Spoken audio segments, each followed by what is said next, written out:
So in this chapter, we certainly got to experience some intense action from several different fronts, actually. And personally, I think it's great. It seems like the arc is coming to a head.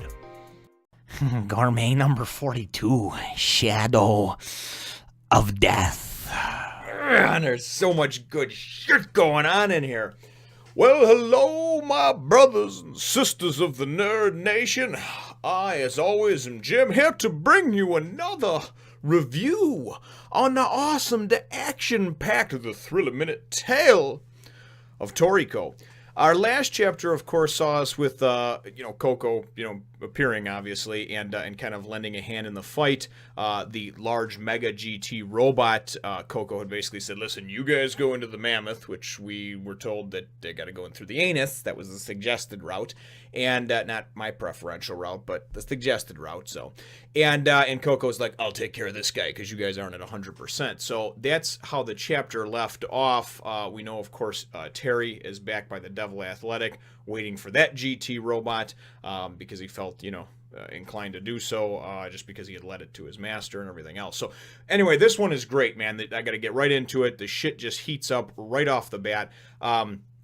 Right off the bat, you wind up seeing Coco, and he at the end of the last chapter, he talked about like the death hanging over him or what have you to the Mega GT robot. So he says I can see the aura of death, the shadow of death all around you. And the GT robot's like, that's the stupidest thing I ever heard. Robots can't die.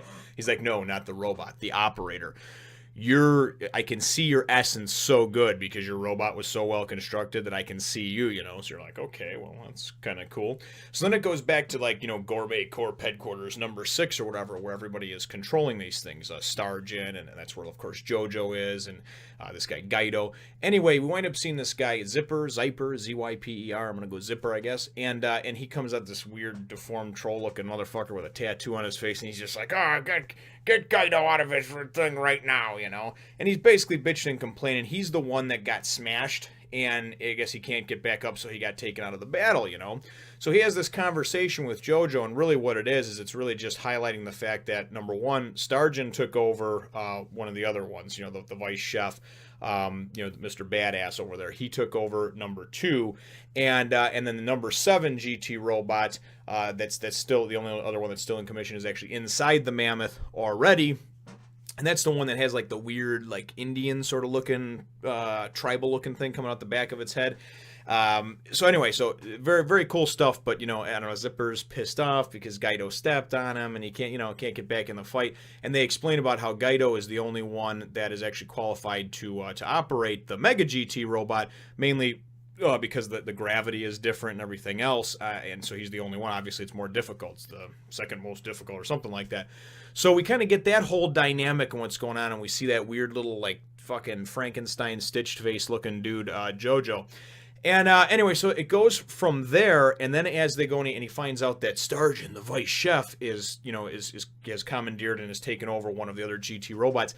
Then it goes and it takes us to the Devil Athletic. And if you remember in the last chapter, we saw the Obasaurus, who had gotten knocked off, but then went and was like still loyal to Toriko, and felt that GT robot come and try to knock it off its pillar, and we just kind of saw it end up, and we knew that the Obasaurus was going to be the GT robot's bitch again. Well, sure enough, it is. The GT robot's riding on the Obasaurus, and we know that now Starjun, that's the one that he is actually, commanding or whatever, that he's piloting. And Starjun certainly seems to be just a menacing-looking foe to deal with.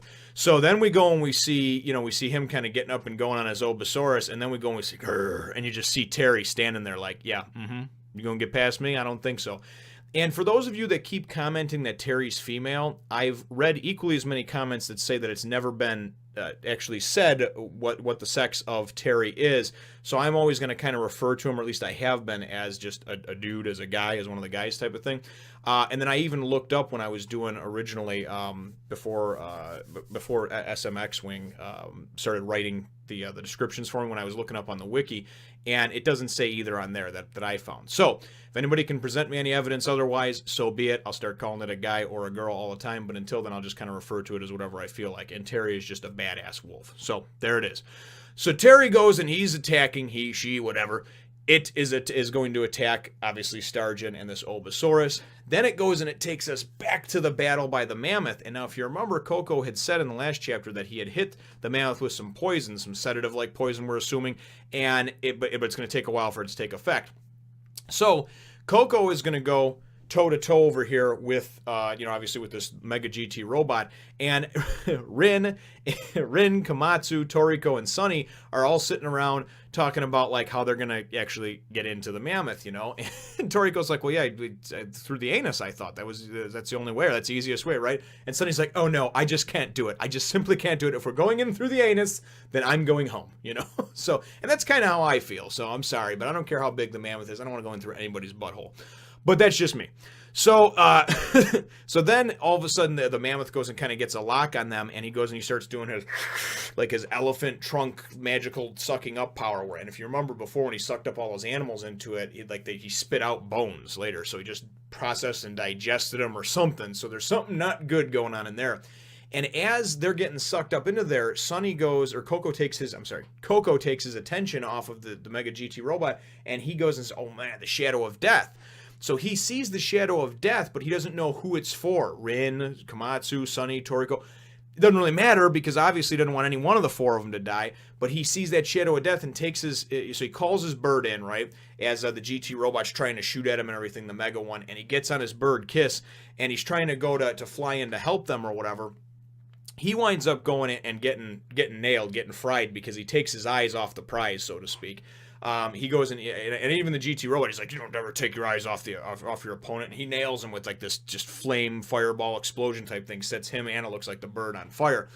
Then it goes and it shows them getting pulled up into the nose of it, and they're like, what are we gonna do? Sunny, can't you do something? And Sunny's like, no, what the hell? This thing's way too strong, right? And so anyway, we wind up getting this, what the hell is the fragrance called? Here we go. I think I pulled it up over here. Rin goes, and Ever the fragrance chick, she winds up going and pulling out the, it was kind of a weird name. I know it was Devil. Here we go. I'm sorry, Devil Durvin. Is that Devil Durvin? Devil Durian. Oh, Jesus, my eyes are bad. Devil Durian fragrance, and what this is basically it's like stinky stuff, man. What it is you get sprayed with that, man. No animal, bug, whatever wants to come within a kilometer of you because of the way that this stuff smells. Okay, so this is like skunk, like multiplied by infinity, tacked on with some garbage and some dog shit and every other foul smell, rotting corpse or whatever. I have no idea, but anyway, it's bad stuff. So she goes and she's like, sprays this thing. She's like, everybody hold your nose, All of a sudden this thing's like, goes to drop them or whatever, and he's like, but he goes and he winds up dropping them. He pulls around and like drops them in his mouth, right? So they actually get in the mouth, and of course his nose, is all fucked up now and everything, but they're inside the mouth. So while this is all happening, they're inside the mouth now, and Toriko's like, no, it's actually cool that we're inside the mouth. Don't worry about it. We'll work out, because, Komatsu's freaking. He's like, don't worry, we'll work our way down to the stomach. We're good to go. There's plenty of room in here, plenty of air to breathe. Don't worry about it, right? So then all of a sudden, Komatsu's like, wait, Toriko, we're standing on its tooth. So this thing goes to go and chomp down, and Toriko's like, and just pulls out the guns, man, and just starts holding this bad boy up. And he's like, Sunny, and Sunny's sitting there bent over with his hairs obviously helping too. They're holding, and it's just like, it's intense. And then Sunny's just like, spatula, and nails this thing, and its mouth flies open. They're able to, quick, hurry, get down, down its throat. It's just so nasty. Anyway, so they go sliding down the throat, I guess, or whatever. And then it goes and it takes us briefly back out to Coco, and Coco's out there on his bird, and it's great because the GT robot's like, now I'm just cooking you lightly, but the barbecue's not over. I'm going to, cook you and eat the flesh from your bones and all this shit. The Coco comes out of it, right? And he's standing on Kiss, right? And his shirt's off now, and he's all just sitting there hulking, man, like this bodybuilder, man. And he just glistening in the sun. He's like, yeah. He's like, you call that? It wasn't. It was hardly even what do you say? It was hardly even heat or something like that. I hardly even felt the heat or something like that. His poison. He's like, my poison skin repelled it and this and that. So there's still smoke and like kind of bits of flames coming off him. And he's just like, yeah, don't worry about it, buddy. I'm gonna take care of you now. So then it goes and it takes us right before the chapter ends. It takes us back into the mammoth and actually into the stomach. They've slid down now, and they're like, "What part of the stomach is this?" And then they go and they look up and they they see the GT robot, and it looks like he's on his way out, because it looks like he's got a little backpack on. I'm assuming is the jewel meat, you know, from this thing, but I don't know. Maybe he still was on his way. We'll find out in the next chapter. But that's how things leave off. Is it's the robot with that kind of like weird looking, I don't know, almost like an Indian like a headpiece that they would wear for the different types of ceremonies. They do a ceremonial headpiece. It's got like this like straw, bamboo straw looking stuff sticking out the back of its anteater head. But that's how the chapter ends, and certainly looking forward to reading the next one in the next couple of minutes over here. My chapter question for you is, though, is really ultimately, do you think that the three kings, well, there's four total, but the three that we've seen so far, do you think that they're overpowered? You know, typically in any type of series I've ever read or even seen on TV and stuff like that, typically the characters, they kind of grow and develop over the course of the journey. Whereas this one, it kind of drops you right in the middle, and these guys just have these just amazingly great powers. And I wonder, like, what are your thoughts on that? Do you think that it's cool, it's different, it's refreshing? Or do you think it's like, God, these guys are just too ridiculously overpowered, you know? So leave your answer to that question in the comments down below. Feel free to hit the thumbs up, the like button if you should think that I deserve it. And subscribe if you have not done so already. We will look forward to catching all of you in the next one, nation. Coco says, "Don't worry about that big bastard. I'll take care of him."